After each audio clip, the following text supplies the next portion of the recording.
vamos a hablar, a ver si juntos, usted y yo, podemos descubrir con la Biblia cuál es el milagro más grande de la historia. Porque estamos en esta serie que hablamos acerca de los milagros. Durante toda esta semana, bueno, por lo general es así, cuando un domingo tengo la responsabilidad de compartir la palabra de Dios con ustedes, desde el día lunes yo comienzo a leer el pasaje bíblico que vamos a meditar el siguiente domingo y a orar y a tratar de recibir de Dios una palabra fresca para poder compartir en la mañana con ustedes. Toda la mañana estuve meditando en uno de los milagros más, pudiéramos usar la palabra, rimbombantes. No sé si la escuchó alguna vez, pero quiere decir uno de los milagros que son más explosivos de toda la Biblia. Vamos a hablar acerca de cuando el Señor Jesús milagrosamente le dio de comer a más de 5.000 personas. Es un milagro muy, otra vez, la palabra que me sale es esa, rimbombante. ¿Por qué? Porque cuando el Señor Jesús sana a una persona, es esa persona la que siente todo el peso del milagro y la que realmente vive. Cuando el Señor Jesús resucitó a un muerto, a Lázaro, tendríamos que hablar con Lázaro. Pero aquí el milagro es masivo. Estamos hablando de 5.000 hombres, sin contar mujeres y niños. Es un milagro masivo. Algo que escapa a lo que normalmente el Señor Jesús viene haciendo. Sana a las personas, echa fuera demonios. Por supuesto, hay un montón de milagros más. Calma la tempestad, todas cosas muy puntuales. Pero aquí he estado meditando sobre este milagro tan fuerte. Darle de comer sin prácticamente nada a más de 5.000 personas, mucho más de 5.000 personas, solamente 5.000 hombres. Es uno de los milagros que están contados en la Biblia, relatados por los 4 evangelistas, por Mateo, por Marcos, por Lucas y por Juan. De distintos ángulos hablan acerca de ese milagro tan monstruoso, podríamos llamarlo. Ahora vamos a tratar de analizarlo. Primero, déjenme decirles esto, que es importante. Cuando el Señor Jesús le da de comer a toda esta gente que estaba allí en la ladera de la montaña, estaba viviendo uno de los peores momentos de su vida como hombre. Hacía apenas unos días que habían asesinado, cortándole la cabeza a Juan el Bautista. Juan el Bautista era el primo de Jesús. Se conocían desde antes de nacer, porque las dos madres estaban embarazadas juntas, apenas meses de diferencia en las edades. Habían crecido juntos, eran amigos y familiares. Habían entrado juntos al ministerio.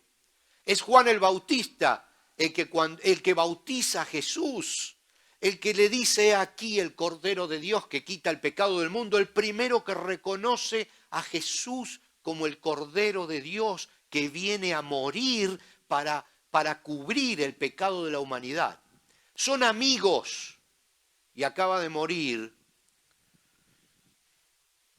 por el capricho de una mocosa bailando en la fiesta de cumpleaños de Herodes, que dijo: quiero la cabeza de Juan en una bandeja de plata. El momento que estaba pasando el Señor Jesús, tenemos que entenderlo, porque ahora cuando leamos, vamos a ver que el Señor Jesús le dice a sus discípulos, a sus amigos: vámonos, subámonos a este bote, crucemos del otro lado del lago, porque quiero estar solo. Quiero hablar con ustedes, quiero tener un rato de tranquilidad, porque hay demasiada gente constantemente siguiéndome. Quiero tener un rato a solas con ustedes. Quiero que lloremos juntos, oremos juntos. Juan ha muerto. Vamos a leer el pasaje y después vamos a volver versículo por versículo para ver el contexto de este milagro. Y por supuesto vamos a hablar del milagro. Pero vamos a leer, y lo voy a hacer rápido porque hoy tenemos bastante lectura. Entonces, espero que puedan seguirme en la pantalla. Al menos lo tienen mucho más grande que yo para verlo. Yo lo estoy viendo bien chiquitito, y es un esfuerzo ya mirar. Pero bueno, vamos a ver. Yo a veces me lo hago así con esto, ¿no? Juan, vamos a leer los 13 primeros versículos del capítulo 6 del Evangelio de Juan, donde dice: Después Jesús cruzó al otro lado del mar de Galilea, como les contaba, conocido también como el mar de Tiberias. Una gran multitud siempre lo seguía a todas partes porque veía las señales milagrosas que hacía cuando sanaba a los enfermos. Entonces Jesús subió a una colina y se sentó allí rodeado de sus discípulos. Ya era casi el tiempo de la celebración de la Pascua judía. Enseguida Jesús vio que una gran multitud venía a su encuentro. Dirigiéndose a Felipe le preguntó: ¿dónde podemos comprar pan para alimentar a toda esta gente? Lo estaba poniendo a prueba, porque Jesús ya sabía lo que iba a hacer. Felipe contestó: aunque trabajáramos meses enteros, no tendríamos el dinero suficiente para alimentar a toda esta gente. Entonces habló Andrés, el hermano de Simón Pedro. Aquí hay un muchachito que tiene 5 panes de cebada y 2 pescados, pero ¿qué sirven? ¿De qué sirven ante esta enorme multitud? Jesús dijo: díganle a todos que se sienten. Así que todos se sentaron sobre la hierba en las laderas. Solo contando a los hombres sumaban alrededor de 5.000. Luego Jesús tomó los panes, dio gracias a Dios y los distribuyó entre la gente. Después hizo lo mismo con los pescados y todos comieron cuanto quisieron. Una vez que quedaron satisfechos, Jesús les dijo a sus discípulos: ahora junten todo lo que sobró para que no se desperdicie nada. Entonces ellos, dice la Biblia, juntaron las sobras y llenaron 12 canastos con los restos que la multitud había dejado de comer de los 5 panes de cebada. Los pescados no, los tiraron, pero guardaron los panes de cebada. Es interesante, número 1, por ponerle un número, por empezar por el 1, que cuando los milagros son tan grandes, tan importantes, muchas veces nosotros nos quedamos en el milagro en sí y no vemos un poquito más allá del milagro. Para descubrir cuál es el milagro más grande de la historia, tenemos que mirar un poquito más allá del milagro.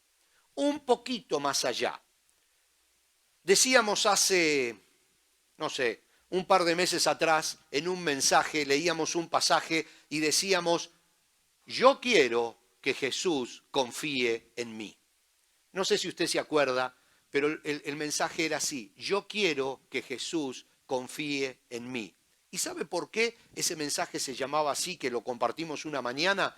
Porque Jesús no confiaba en esa gente. ¿Y sabe por qué no confiaba en esa gente, en esos 5.000 hombres, mujeres y más mujeres y niños que estaban allí?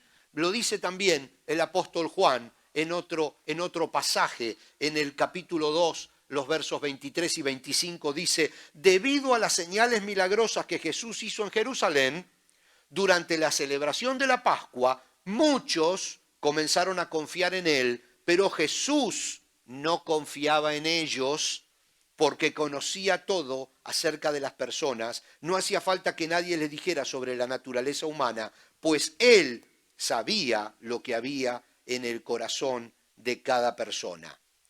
Yo quiero que Jesús confíe en mí. Por eso tengo que ver un poquitito más allá del milagro.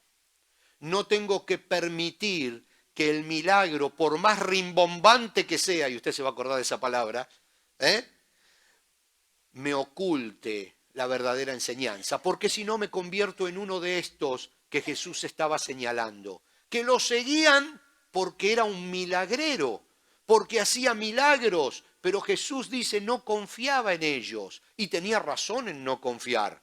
Esta es la gente que gritaba: ¡wow, Jesús! A mí, yo quiero que me sane, yo quiero que me sane, que me des de comer, yo quiero que me liberes, yo quiero que todo, quiero todo de ti, que me lo des a mí, egoístamente. Y cuando el Señor Jesús no cumplía con sus deseos, porque no vino para eso, no vino para, aunque sana, aunque libera, aunque da de comer, aunque prospera, no vino para eso.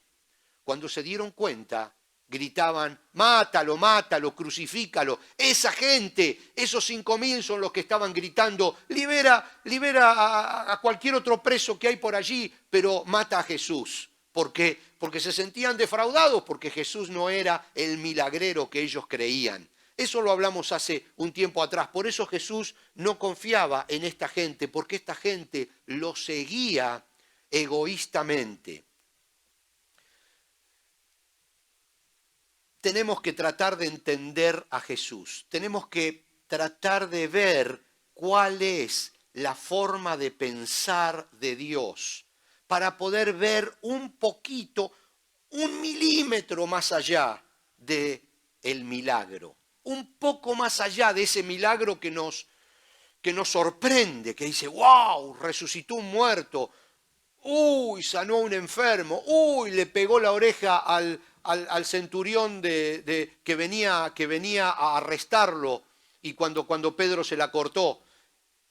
El milagro muchas veces es tan brillante que no nos deja ver detrás del milagro.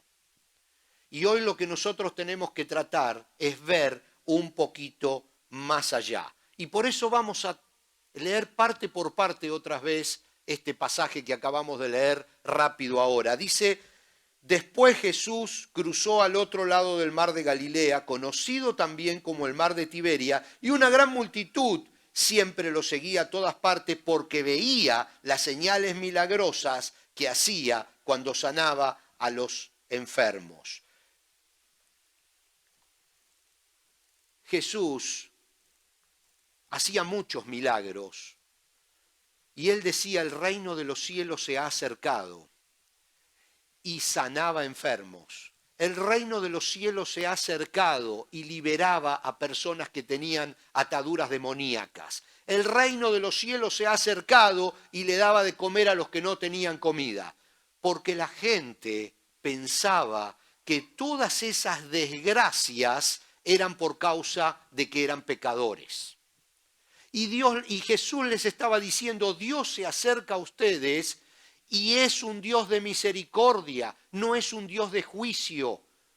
Vengo de parte de un Dios de misericordia que quiere verlos bien, que quiere verlos sanos, que quiere verlos liberados, que quiere ver cómo ustedes comen todos los días y se visten y educan a sus hijos. Yo represento, yo soy, decía Jesús, un Dios de misericordia. Había algunas doctrinas por allí que decía que cuando una persona estaba enferma era por causa de su pecado. Y Jesús venía a mostrar que Dios tiene misericordia. Entonces, dice la Biblia, Jesús subió a una colina y se sentó allí rodeado de sus discípulos. Después que cruzó el mar, él quería estar tranquilo. Un rato de tranquilidad con sus discípulos. Él quería estar a solas, pero la gente no lo dejaba.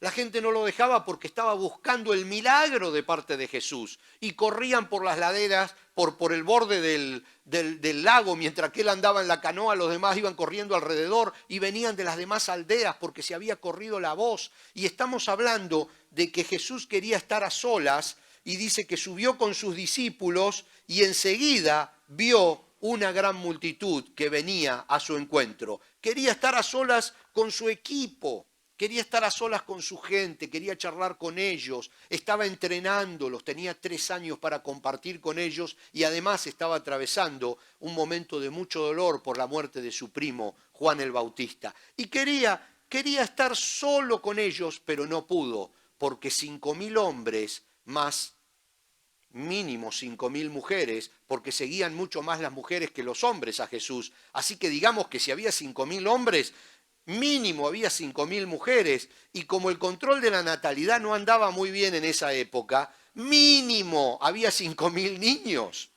pero mínimo.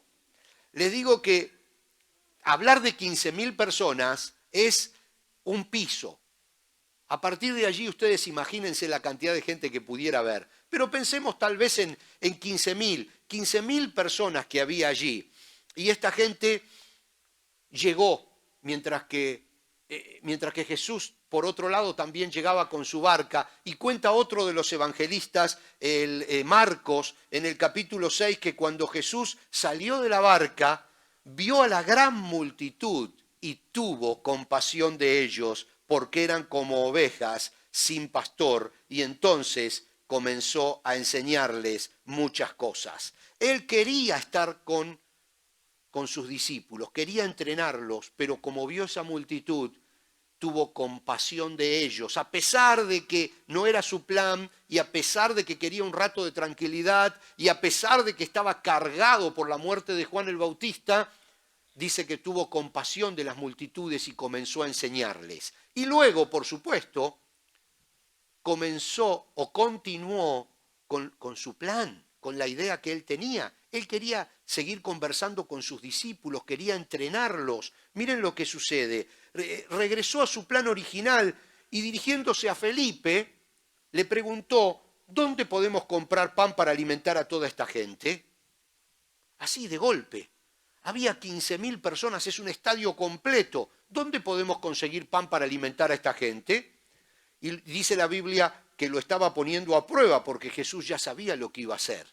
Lo estaba poniendo a prueba. ¿Saben lo que eso significa? Lo estaba entrenando. Esta es una simple y elemental clase de liderazgo. Jesús estaba entrenando a su equipo, para eso se había ido a la montaña, para estar solo con ellos. Pero apareció la multitud, tuvo compasión de la multitud, y entonces dijo: voy a aprovechar esta multitud para hacer un milagro y enseñarle a los muchachos cómo hay que actuar en estas circunstancias. Los muchachos eran los discípulos. No eran argentinos, pero usted ya sabe, eso ya está claro de cualquier manera, ¿no? Que nos vamos tratando así. Entonces Jesús ve a la multitud y dice, tiene compasión y les enseña. Pero lo de la comida no tenía nada que ver con la enseñanza. Pero dijo, voy a aprovechar la oportunidad para dejarles algo claro a mis discípulos y a nosotros, a usted y a mí. Jesús dice, voy a aprovechar esta oportunidad. Se da vuelta y le dice a Felipe, Felipe, ¿cómo hacemos para darle de comer a toda esta gente? Y Felipe lo mira y dice, estamos todos locos, dice, ¿cómo le vamos a dar de comer a esta gente? Dice la Biblia, Felipe contestó, aunque trabajemos meses enteros no tendríamos el dinero suficiente para alimentar a toda esta gente. Inmediatamente Felipe, ¿qué hizo? Vio el problema desde su bolsillo, metió la mano y dijo, oh, ni pelusa hay. Señor, no podemos, tendríamos que trabajar meses enteros. O sea, vio, acuérdense que esto es una clase de liderazgo.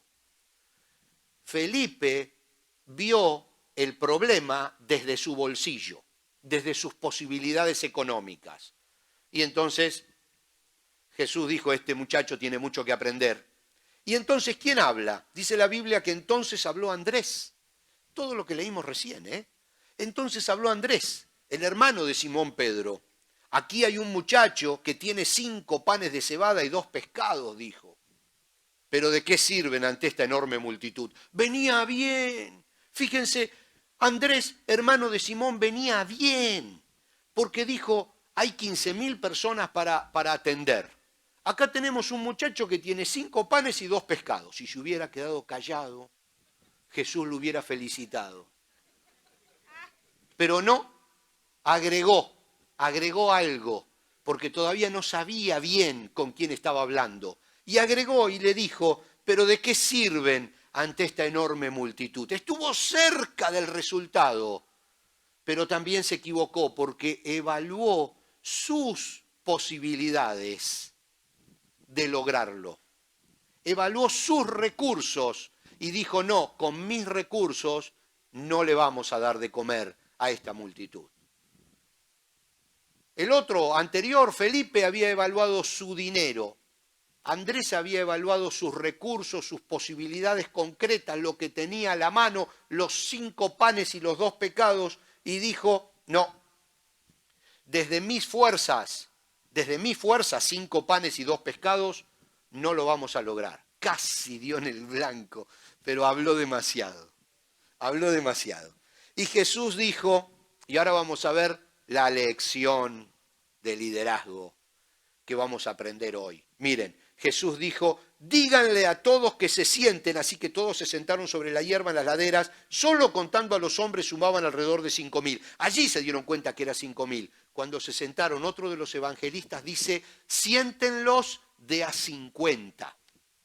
O sea, más o menos grupitos de 50. Y entonces salen los discípulos por la ladera corriendo y dicen, muchachos, a ver, acomódense en grupos de 50, que Jesús ordena que todos estén en grupos de 50. Y la gente más o menos, ahí contando, unos 50, unos 55, unos 40, se va acomodando en grupos y se van sentando en el campo simplemente. Y Jesús está arriba y ahí pueden contarlos, porque hasta ese momento no sabían cuántos eran. Entonces, primera lección que le dice, señores, vamos a contarlos, vamos a saber cuántos son, porque muchas veces los problemas que enfrentamos parecen más grandes de lo que son, y si nosotros no, diríamos en el fútbol, si no paramos la pelota, no podemos levantar la cabeza. Paremos la pelota, dicen en el fútbol, levantemos la cabeza y veamos dónde están nuestros compañeros y dónde están nuestros enemigos.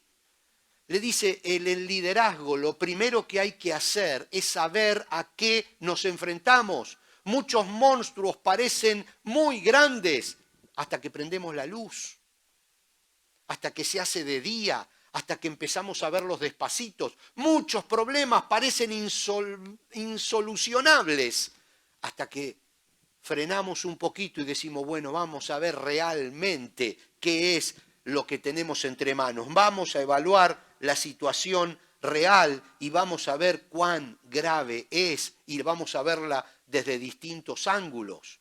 Tenemos 5 panes, dijo el Señor Jesús. Tenemos 2 pescados y tenemos más de 15.000 personas hambrientas, sentadas en grupos de a 50. Situación real. Entonces vamos a leer qué sigue diciendo el Señor Jesús, porque recordemos que está entrenando a sus discípulos y nos está entrenando a nosotros hoy. Y dice, luego Jesús tomó los panes. Tomó los panes. Lo que había lo tomó. Ese muchachito entregó los 5 panes y los 2 pescados, la tengo con pecado, y son pescados. Y se los entregó al Señor Jesús y el Señor Jesús los tomó. Y acá, yo no sé cómo habrá sido la historia completa, qué otra parte hubo, pero aquí hay una lección de liderazgo sumamente importante, sumamente importante. Dios quiere ver tu parte, siempre. Dios quiere ver tu parte antes de hacer el milagro. Fíjense que este no es el único ejemplo, pudiéramos hablar toda la mañana de ejemplos.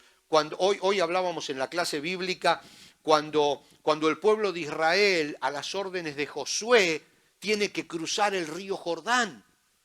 Se encuentran que el río Jordán era la época del año más caudalosa, porque era la época de la cosecha y cualquiera podría decir, Señor, podríamos haber venido en época de sequía, para que el milagro sea más fácil, porque ahora hay tanta agua en el río que casi desborda. ¿Cómo vamos a cruzar en seco si es el peor momento del año para cruzar? Es el momento que más agua hay. No vamos a hacer a tiempo de leer toda la historia, así que no vamos a leer la historia, se las cuento rapidito, porque tengo el pasaje bíblico que está en Josué 3, 14 al 16. Entonces Dios le dice, después búsquenlo en Josué, dice, señores, que los sacerdotes tomen el arca del pacto y empiecen a caminar. Y la gente lo miraba y se dice, bueno, pero se van a ahogar. No importa, que empiecen a caminar, que metan sus pies en el agua, le dice Dios. Y cuando los sacerdotes con todo el pueblo detrás empiezan a caminar y se meten en el río Jordán, que hasta ahora rugía con la fuerza de la época de las lluvias, y decís, Señor, nos vamos a ahogar, pero no importa, empiecen a caminar. Cuando metieron sus pies en el agua, el río dejó de correr. Metieron sus pies en el agua. cuando los sacerdotes tocaron el agua. Es allí cuando el río dejó de correr. El gran milagro de que cruzaron el río Jordán en seco empezó metiendo los pies en el agua. Luego cruzaron del otro lado.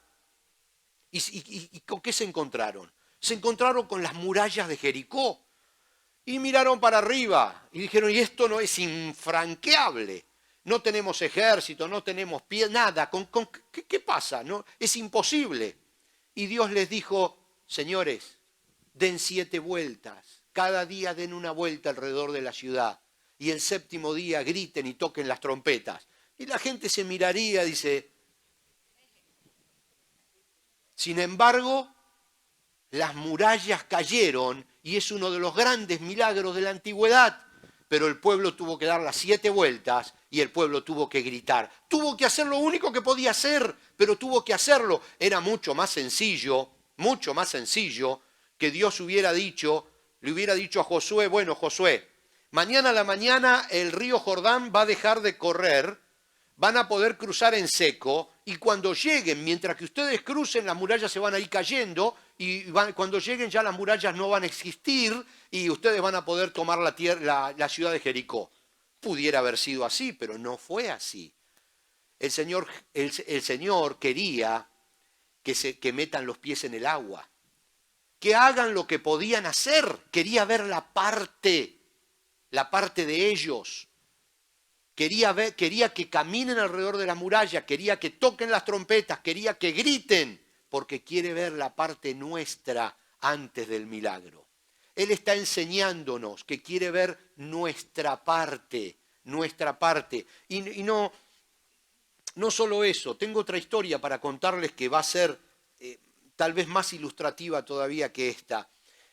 Había una época de terrible sequía en la época del profeta Elías y hambruna, por supuesto, porque cuando no hay agua comienza a faltar la comida, se mueren los animales y no hay nada en el campo, no hay plantas que sobrevivan. Y era una época en que la gente se estaba muriendo, literalmente muriendo de hambre.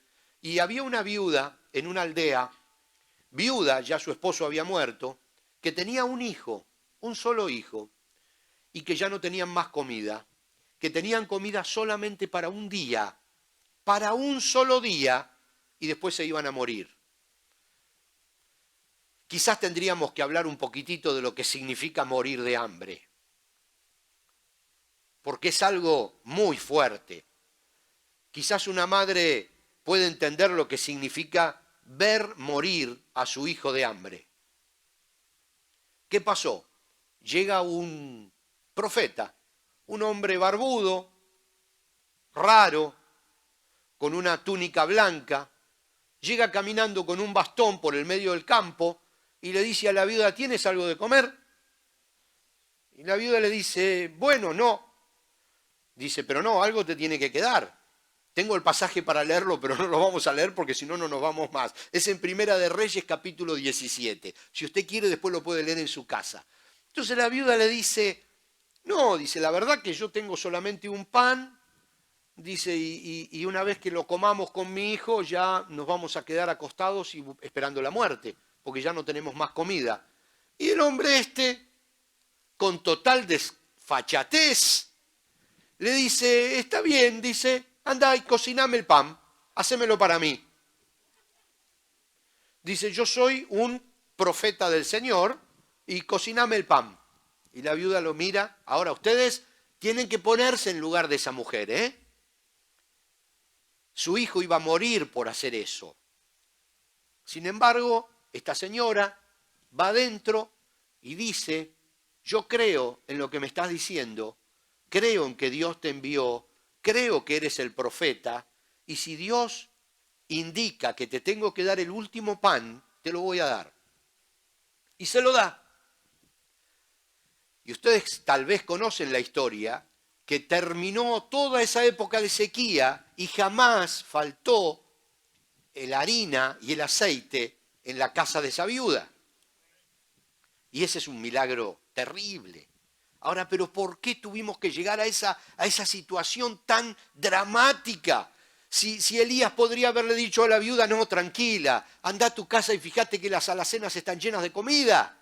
Dice, porque Dios, vos dame de comer a mí y Dios te va a dar todo lo que necesitas. No, no se lo dijo así, porque quería ver la parte de ella, como hoy quiere ver nuestra parte antes de hacer el milagro. Y eso les está enseñando a los discípulos. Por eso Jesús le dice, tráiganme los panes, tráiganme lo que tienen. Aunque sea poquito, tráiganme lo que tienen. ¿Y qué hace el Señor Jesús? ¿Qué hace el Señor Jesús? Fíjense, dice el mismo pasaje que seguimos leyendo, dio gracias a Dios y los distribuyó entre la gente y después hizo lo mismo con los pescados. ¿Qué lección le estaba dando a los discípulos y qué lección nos está dando hoy a nosotros? Simple, tomó los panes y dio gracias. Nos está diciendo, detrás del milagro, si queremos ver 1 metro detrás del milagro, que tenemos que darle gracias a Dios por lo que tenemos, aunque seamos conscientes que no alcanza para lo que necesitamos. Tenemos que darle gracias por lo que nos dio, aunque sepamos que necesitamos mucho más que eso, pero tenemos que ser agradecidos con lo que tenemos. Es una actitud de agradecimiento para con lo que nos dio, aunque no sea todo lo que deseamos o todo lo que necesitamos. Pero Él espera que lo que nos dio lo pongamos a su servicio. Que los 5 panes y los 2 pescados se los demos a Él en actitud de agradecimiento. Continúa diciendo la palabra, y todos comieron cuanto quisieron. Una vez que quedaron satisfechos, Jesús les dijo a sus discípulos, ahora junten todo lo que sobró para que no se desperdicie nada, y ellos juntaron las sobras y llenaron 12 canastos con los restos que la multitud había dejado después de comer de los 5 panes de cebada.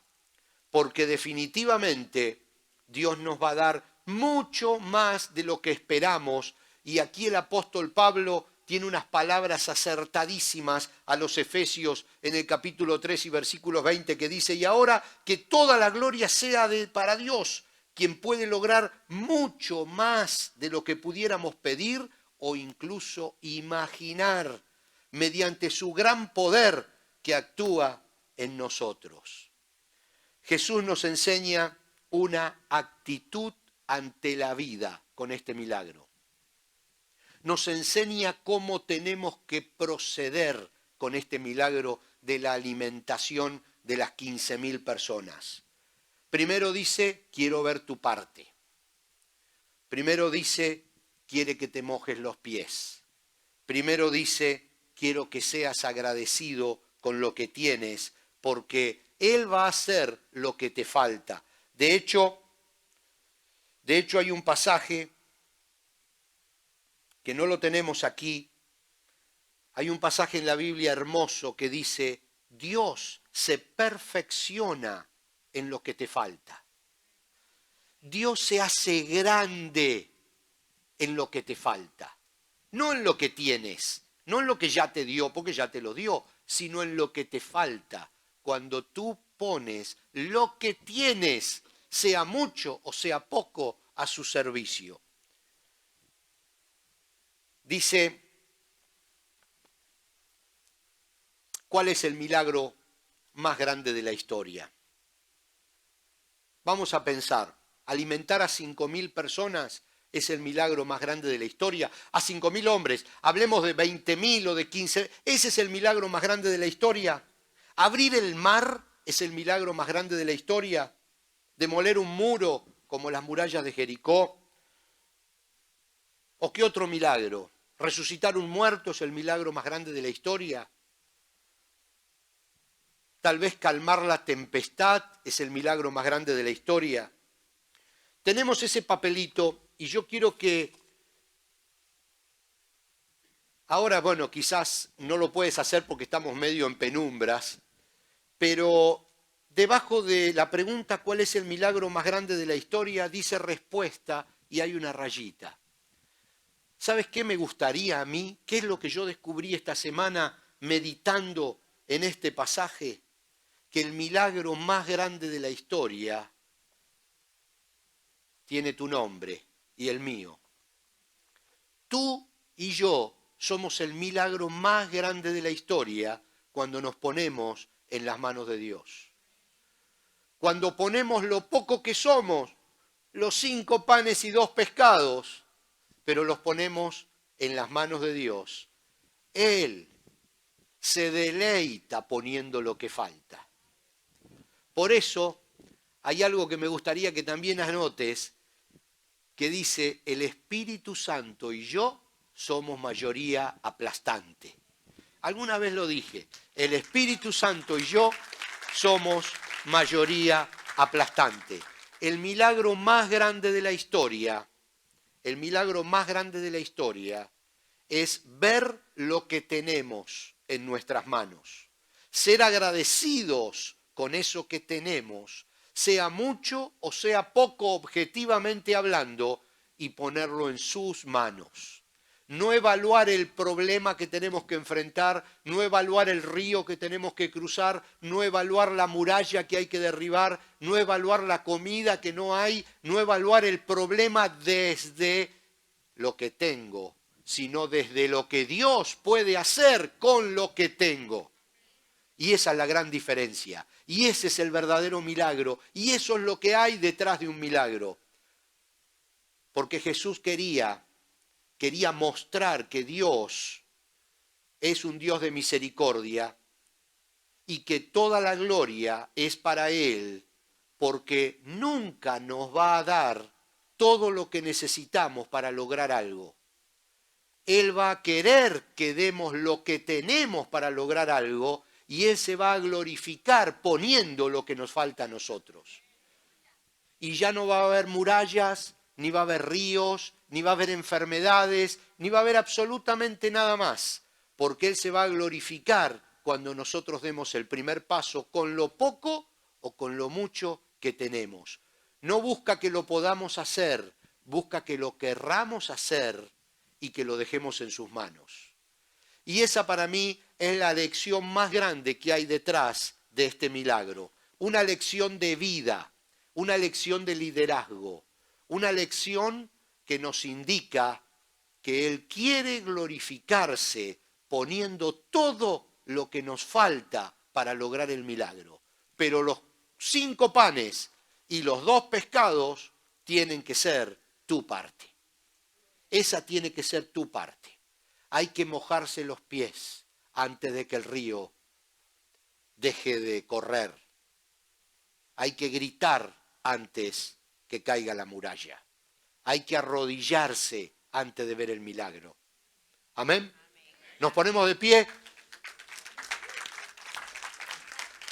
Vamos a entregar en esta mañana, mientras que suben las personas que nos acompañan hoy con la música, lo que tenemos en sus manos. Eso que te dio, esa capacidad que hasta ahora no estás usando para bendecir al cuerpo y que sabes que la tienes, vamos a entregarla en sus manos. Vamos a entregar en las manos de Dios nuestra lengua para hablar. A ver entonces si podemos hablar de Cristo a la gente que nos rodea. Vamos a entregarle a Dios la posibilidad que nos dio de caminar, la posibilidad que nos dio de pensar, la posibilidad que nos dio de ver, todas las cosas que nos fue dando, todas las cosas que tenemos, la familia, la casa, el trabajo. Vamos a entregárselo a Dios para que Él, con eso que nosotros le entregamos, haga el milagro que tenga que hacer. Recordando que tú y el Espíritu Santo son mayoría. Amén. Vamos a darle gracias a Dios y vamos a poner nuestros 5 panes y 2 pescados en sus manos. Señor y Padre Celestial, queremos en el nombre de Jesús que recibas lo que somos y que nos uses de la manera que necesites usarnos. Que recibas, Señor, lo que primero nos diste a nosotros. Estamos agradecidos de lo que nos diste. Estamos agradecidos de lo que tenemos, de lo que nos das cada día, de lo que nos das cada mes. Y queremos ponerlo otra vez en tus manos, porque como decía el rey David, solo te damos de lo que primero recibimos de ti. Así que agradecidos por lo que recibimos de ti, volvemos a dártelo para que hagas una gran tarea con nosotros, para que hagas el milagro más grande de la historia a través nuestro. Padre Santo, en esta semana, ayúdanos cada día a entregarte nuestros 5 pequeños panes y nuestros 2 pescados para que tú alimentes a la humanidad. En el nombre de Jesús. Amén. Amén.